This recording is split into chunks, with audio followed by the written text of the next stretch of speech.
से हो रही है, फिर बाद में ढोलक बजे जब चला लिए 20 मिनट। महाराजा राजा जन्मेजय के 82 पीढ़ी बाद में अनंगपाल तोमर यानी कि सुमंसियों का जन्म हुआ। लेकिन राजा अनंगपाल जो थे दिल्ली के शासक थे। दिल्ली का पुराना नाम इंद्रप्रस्थ था। राजा अनंगपाल ने पुराना किला खंडर हो गया तो नए किले का निर्माण करवाया। दिन में किला बनाया, रात में टूट गया, फिर दिन में बनाया, फिर रात में टूट गया।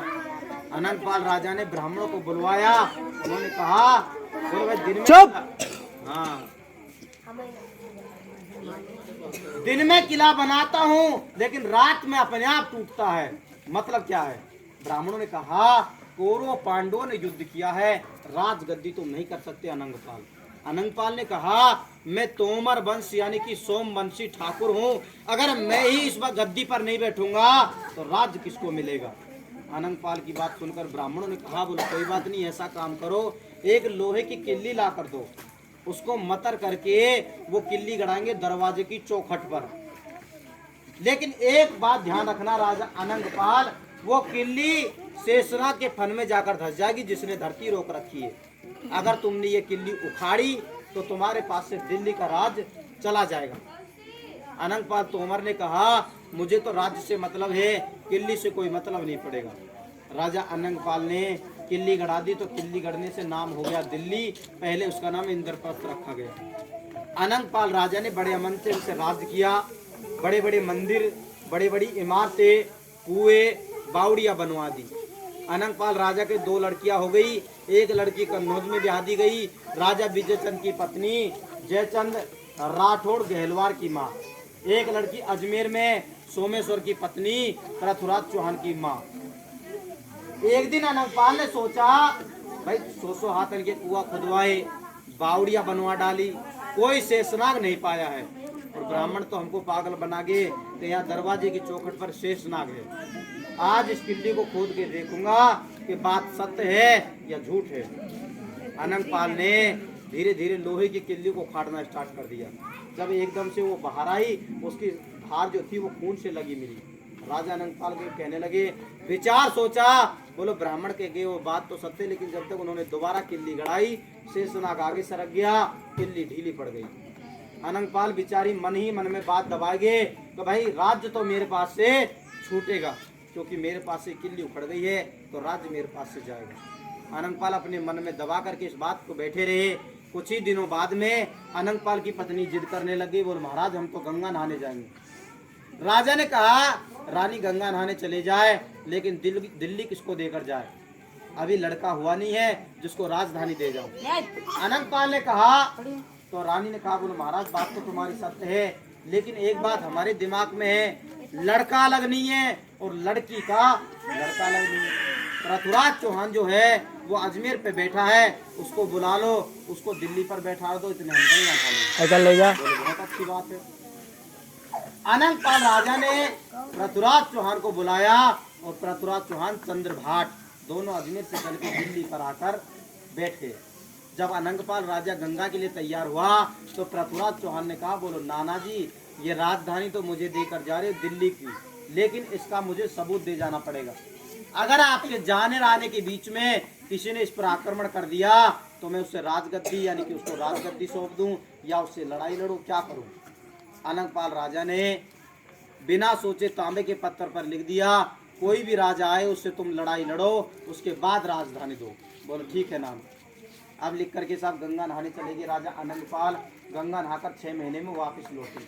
कहने लगे पृथ्वीराज चौहान से बेटा राजधानी मुझे वापस कर दो, तुम अपने अजमेर तुम्हारे गांव चले जाओ। बोले नाना बहुत अच्छी बात है, लेकिन आपने तांबा पत्थर पे लिख कर दिया है कि कोई भी राजा आए उससे युद्ध करो, उसके बाद राजधानी दो।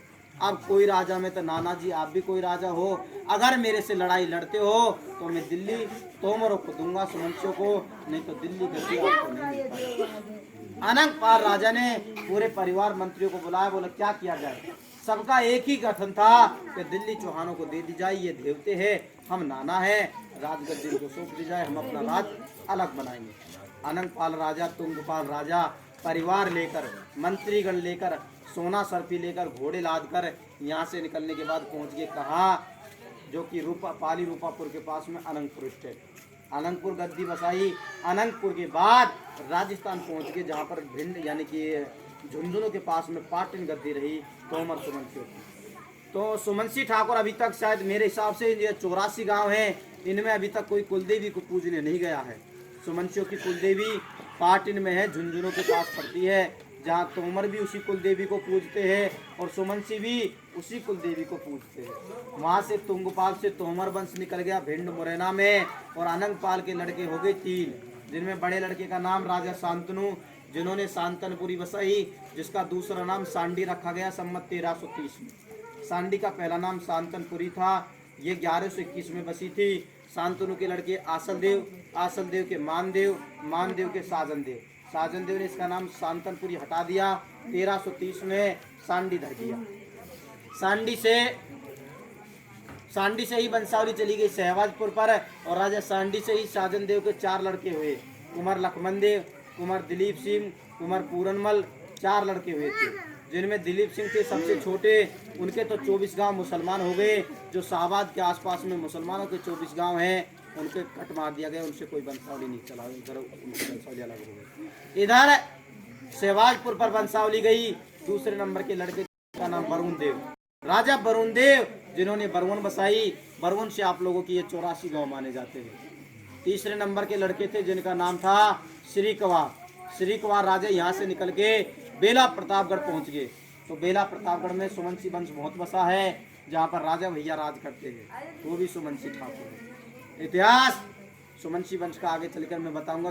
ठाकुर तोमर वंश का एक बड़ा गोत्र है, बड़ा गोत्र सुमनसियों का कौन सा है? अत्री।